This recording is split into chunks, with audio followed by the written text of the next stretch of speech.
اعوذ باللہ من الشیطان الرجیم بسم اللہ الرحمن الرحیم۔ معزز ناظرین السلام علیکم ورحمۃ اللہ وبرکاتہ۔ آج ہم خانوادہ اہل بیت علیہم السلام کے ایک اور چشم و چراغ امام علی رضا رضی اللہ تعالیٰ عنہ کی بارگاہ میں خراج عقیدت پیش کرتے ہوئے ان کی شخصیت کے حوالے سے مختصر گفتگو کرنے کی کوشش کریں گے۔ آپ کا نام نامی اسم گرامی علی ہے اور آپ کی جو کنیت ہے وہ ابو الحسن ہے اور لقب آپ کا رضا ہے اور آپ امام علی رضا کے نام سے مشہور ہوئے۔ آپ امام موسیٰ کاظم علیہ السلام کے ہاں ولادت ہوئی۔ آپ کی 12 اپریل 770 عیسوی میں آپ کی ولادت ہوتی ہے اور ہجری طور پر یہ 11 ذیقعدہ 148 ہجری میں آپ کی ولادت باسعادت ہوتی ہے اور آپ نے تقریباً 35 سال کا عرصہ جو ہے اپنے والد ماجد کی حیات میں گزارا اور آپ کہہ سکتے ہیں کہ امام موسیٰ کاظم علیہ السلام کا جو جیل کا عرصہ اس کو چھوڑ کر باقی جتنا بھی عرصہ ہے وہ امام علی رضا ان کی صحبت میں رہے اور ان کی صحبت سے ہی اکتساب فیض کیا اور علمی اور روحانی طور پہ وہ بلند مرتبہ حاصل کیا کہ رہتی دنیا تک آپ کا نام روشن رہے گا۔ خانوادہ اہل بیت کے ساتھ جس طرح پہلے بھی تذکرہ ہوتا رہا کہ وقت کے حکمرانوں کی ہمیشہ لڑائی رہی، حسد رہا ان کا اور وہ ان کی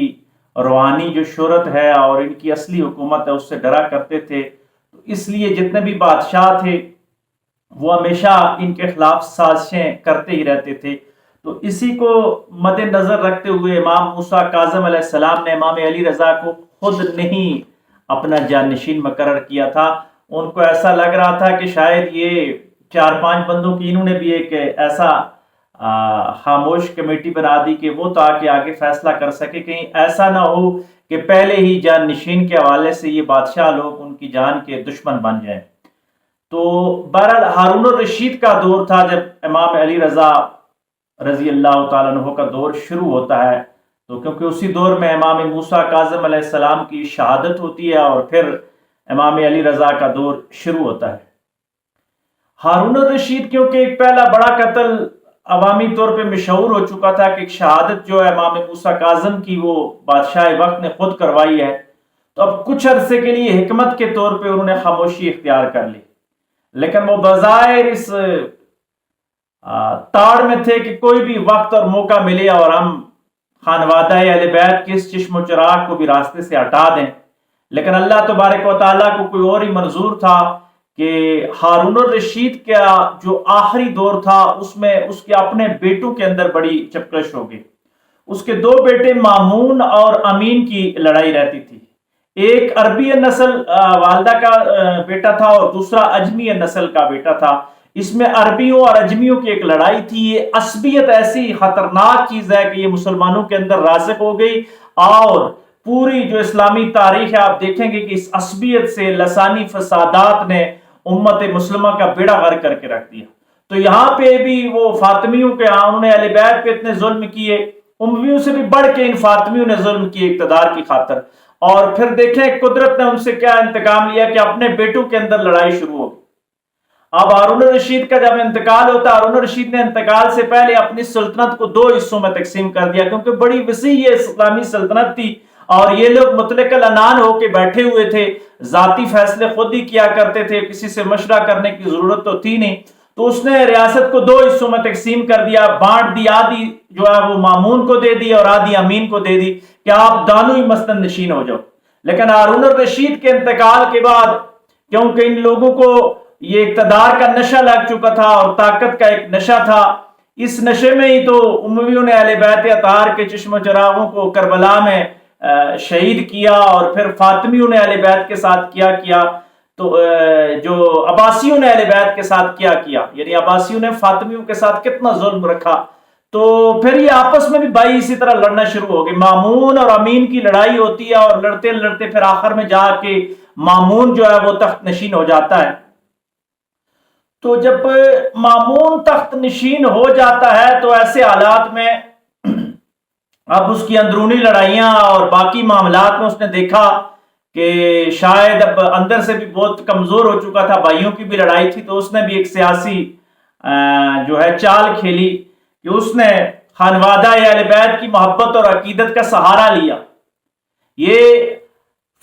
جو تھے عباسی لوگ تھے، یہ پہلے بھی اہل بیت کی محبت میں اقتدار میں آئے تھے، ان کی محبت کا دم بھرتے ہوئے یہ اقتدار میں آئے کہ ہم آ کے ان کا حق ان کو دلائیں گے، لیکن آ کے اقتدار پہ خود غاصب ہو گئے، قبضہ جما کے بیٹھ گئے۔ تو یہاں پہ بھی اس نے ایک سہارا لیا کہ مامون نے امام علی رضا علیہ السلام کو بلایا اور ان کو کہا کہ میں آپ کو خلافت پیش کرتا ہوں کہ آپ خلیفہ بن جائیں، میں خلافت سے دستبردار ہو جاتا ہوں۔ لیکن امام علی رضا علیہ السلام کی دور رس نگاہیں یہ دیکھ رہی تھی کہ یہاں پہ معاملات کچھ اور ہیں، وہ کسی چکر میں یا کوئی سازش ہے، کیونکہ دیر تک کہاں یہ حکومت دینے لگیں گے اور پھر کوئی ایسا امت میں خون خرابہ ہوگا، اس کے پیچھے کوئی سازش ہے، لہذا امام علی رضا نے خلافت لینے سے انکار کر دیا۔ پھر اس نے بڑے ہی جو ہے منت سماجت کر کے امام علی رضا علیہ السلام سے کہا کہ آپ ولی عہد بن جائیں،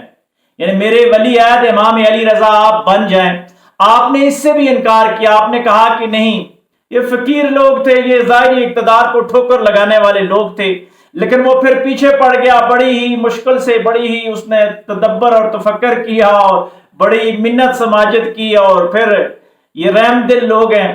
یہ کیا کہتے ہیں کہ تڑپایا نہیں کرتے، آ جایا کرتے ہیں۔ تو پھر امام علی رضا علیہ السلام نے ولی عہدی قبول کر لی۔ جب ولی عہد مقرر ہوئے، ولی عہد بنے، تو مامون نے سب سے پہلے اپنے بیٹے کو کہا کہ آپ ان کی بیعت لیں۔ یوں اس کے سارے درباریوں نے آپ کی بیعت لیا اور آپ ولی عہد بن گئے۔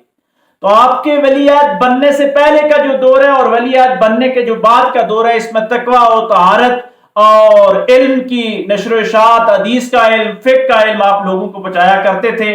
اور آپ کو اپنے خاندان سے یہ لقب ملا ہوا تھا کہ آپ عالم ہیں آل محمد کے، آپ کو عالم آل محمد کہا جاتا تھا، یعنی اتنے بڑے عالم تھے آپ۔ تو آپ نے اس دوران بھی جب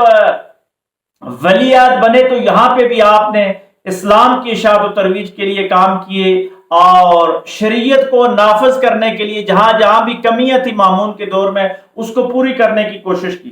لیکن یہ لوگ، میں نے پہلے بتایا کہ یہ عباسیوں کی ایک سازش تھی کہ انہوں نے امام کو خلافت پہ بٹھایا، تو پھر انہوں نے ایسا کیا کہ یہاں پہ بھی آ کے آپ کے خلاف آپ کی جو ولی عہدی تھی اس سے بھی وہ اندر ہی اندر سے جلنے لگ گئے۔ اب وہ راستہ تلاش کر رہے تھے کہ کوئی ایسا راستہ اپنایا جائے کہ کسی طریقے کے ساتھ ان کو راستے سے ہٹا دیا جائے۔ حالانکہ جب آپ کو ولی عہد بنایا گیا، امام علی رضا علیہ السلام کو جب ولی عہد بنایا گیا تو بادشاہ نے آپ کے نام کا سکہ جاری کیا۔ اسلامی سلطنت میں امام علی رضا کے نام کے ساتھ باقاعدہ سکہ جاری ہوا تھا۔ اس کے علاوہ جمعے کے خطبے میں امام علی رضا کا نام بادشاہ وقت نے شامل کروایا تھا، جمعے کے خطبے میں بھی آپ کا نام لیا جاتا تھا۔ اتنی عزت و توقیر دینے کے بعد پھر بھی یہ لوگ سمجھتے تھے کہ روحانی حکومت انہی لوگوں کی ہے، کہ ایسا نہ ہو کہ پورے کا پورا اقتدار ان کی طرف چلا جائے، کیونکہ امت کے دلوں کے جو ہمیشہ حکومت تھی وہ اسی خاندان کی رہی تھی، لہذا پھر یہ آپ کی جان کے دشمن بن گئے۔ لیکن اس دوران بھی تقوی کا جو عالم تھا امام علی رضا کا، وہ کمال کا تھا کہ جب آپ ولی عہد بنتے ہیں تو آپ نے ولی عہد بننے کے بعد جو احکامات جاری کیے، ان احکامات میں سے ایک حکم یہ بھی تھا کہ عباسیوں نے، بنو عباس ہونے کی وجہ سے، حضور علیہ السلام کی قربت کی وجہ سے کچھ احکامات میں یا کچھ چیزوں میں خصوصیت تھی کہ جو آل رسول ہیں یا جو قریبی رسول قرابت دار ہیں، تو امام علی رضا نے اس کو ختم کیا۔ فرمایا کہ اللہ کے نزدیک سے فضیلت کا جو معیار ہے وہ تقویٰ ہے، اور رسول اللہ صلی اللہ علیہ وآلہ وسلم کے نزدیک بھی فضیلت کا جو معیار ہے وہ صرف اور صرف تقویٰ ہی ہے۔ لہٰذا آپ نے کہا کہ قرابت داری کے حوالے سے کوئی نہیں، بلکہ اسلام کا جو نظریہ مساوات ہے اس کو لے کے امام علی رضا آگے چلتے ہیں۔ آپ نے یہ ذات پات کے نظام کو ختم کیا، یعنی ایسے سید، ایسے سادات کی عظمت پہ قربان جائیں کہ لوگ تو ان کی تعظیم کرتے ہیں، لوگ تو تکریم کرتے ہیں، لیکن وہ کہتے ہیں کہ تقوی کی تعظیم کی جائے، طہارت اور پرہیزگاری کی تعظیم کی جائے، کسی کے نسب کی وجہ سے اس کی تعظیم نہ کی جائے۔ یعنی یہ ان کا بڑا مقام تھا۔ اگر وہ چاہتے تو قرآن و حدیث کے نصوص سے ان کی تعظیم واجب ہے امت پہ، لیکن ان کا عجز و انکساری تھا کہ وہ لوگوں کو تقوی و طہارت اور پرہیزگاری کی طرف لے کے جا رہے تھے۔ تو ایسا ولیعہد اسلامی دنیا میں شاید ہی کسی نے دیکھا ہو۔ تو اتنا خوبصورت اور اتنا انصاف پسند اور مساوات کا علمبردار اور اسلام کی حقیقی روح کو آگے لے کے جانے والا جب ولیعہد آیا تو یہ بھی عباسیوں کو پسند نہ آیا، اور خلیفہ مامون نے سازشیں شروع کر دی، اور سازشوں کا انتقام جو اختتام ہے وہ کیا ہوا کہ اہل بیت کے اکثر چشم و چراغ میں دیکھتا ہوں کہ ان کو انگوروں میں زہر ڈال کے کھلایا گیا اور ان کو شہید کیا گیا۔ تو امام علی رضا علیہ السلام کو بھی انگور میں زہر ڈال کے دیا گیا، اور پھر آپ نے جام شہادت نوش کیا۔ 302 ہجری میں آپ کا وصال مبارک ہوتا ہے، اور جب وصال ہوا تک کیونکہ آپ ولیعہد تھے، مامون نے بڑے طریقے کے ساتھ یہ ساری کارروائی کی۔ اس پہ الزام ہے، یہ تاریخی روایات ہیں، اب اس میں کتنی حقیقت ہے یہ اللہ ہی بہتر جانتا ہے۔ تاریخیں مختلف انداز کے ساتھ لکھی جاتی ہیں، لیکن جو تواتر کے ساتھ معلوم ہوا کہ آپ کو زہر دیا گیا ہے، تو مامون نے پھر بڑے تذکر و اختشام کے ساتھ آپ کا جنازہ پڑھایا، جنازے کی تدفین کروائی۔ ولیعہد تھے تو جس جگہ ہارون اور رشید کی قبر تھی بادشاہ وقت کی مشہد میں، وہاں پہ امام علی رضا علیہ السلام کا بھی تربت مبارک بنائی گئی۔ لیکن آپ دیکھیں دلوں پہ حکومت کرنے والے امام علی رضا کا مزار آپ آج بھی مرجع خلائق بنا ہوا ہے۔ آج بھی دنیا اگر مشہد کو جانتی ہے تو امام علی رضا علیہ السلام کی وجہ سے جانتی ہے، لیکن دوسری طرف ہارون الرشید جو اتنا بڑا بادشاہ تھا اس کی قبر بھی وہاں پہ موجود ہے، لیکن شاید ہی لوگوں کو اس طریقے کے ساتھ اس کی قبر معلوم ہو جس طرح امام علی رضا علیہ السلام کا جو مزار ہے وہ مرجع خلائق وہاں پہ بنا ہوا ہے۔ تو انہوں نے حکومت نے بڑے تذکر و اختشام کے ساتھ آپ کو دفنایا اور وہاں پہ آپ کا مزار بنا۔ تو یہ تھے امام علی رضا علیہ السلام۔ انہوں نے بھی زیادہ تر خاموشی کے ساتھ تبلیغ کی، لیکن اپنے اخلاق اور کردار کے لحاظ سے، اور خاص کر کے جب ولیعہد بن گئے، اقتدار کسی نہ کسی طریقے سے کچھ نہ کچھ ہاتھ آ گیا، اس وقت بھی آپ نے فقر کو اہمیت دی، درویشی کو اہمیت دی اور روحانیت کو اہمیت دی۔ یعنی یہ وہ لوگ تھے جو دکھا گئے ہمیں کہ اقتدار وہی ہے جو اقدار والا ہے، ہمیشہ روحانیت کو اہمیت دی جائے، مادیت کو پیچھے چھوڑا جائے۔ آپ روحانی طور پر جب ترقی کریں گے تو مادی ترقی آپ کے قدموں میں آنا شروع ہو جائے گی، اور آپ دیکھیں یہ روحانی طور پہ بلند ہوئے تو آج تک امت اور صبح قیامت تک آنے والا ہر مسلمان آپ کی عظمتوں کے گن گاتا رہے گا، اور آپ کا جو ہے وہ احسان مند رہے گا کہ آپ کی وجہ سے آج لا الہ الا اللہ محمد رسول اللہ تک پہنچا۔ اگر یہ اہل بیت اطہار کی خوبصورت چشم و چراغ اس وقت ذاتی قربانیاں پیش نہ کرتے، اپنے اعلیٰ اخلاقی اور روحانی اقدار کو امت کے سامنے نہ رکھتے، بادشاہوں کے ساتھ حکمت عملی کے ساتھ جہاد نہ کرتے، تو ہو سکتا ہے آج دنیا میں اسلام اس طرح نہ ہوتا جس طرح ابھی موجود ہے۔ تو ہم ان کے ہمیشہ شکر گزار رہیں گے، احسان مند رہیں گے، اور اللہ تبارک و تعالیٰ کی بارگاہ میں دعا مانگتے ہیں کہ اللہ تبارک و تعالیٰ اس مقدس گھرانے کے صدقے، اہل بیت اطہار کے صدقے ہماری دنیا بھی آسان فرمائے اور ہماری آخرت بھی آسان فرمائے، اور حضور نبی کریم صلی اللہ علیہ وآلہ وسلم کی کامل اصحابہ اکرام رضوان اللہ علیہ مجمعین کی ان عظیم شخصیات کی برکت سے اللہ تبارک و تعالی مسلمانوں کو پھر اسلامی فلاحی ریاست نصیب فرمائے، مسلمانوں کو پھر عروج نصیب فرمائے۔ وآخر دعوانا ان الحمدللہ رب العالمین۔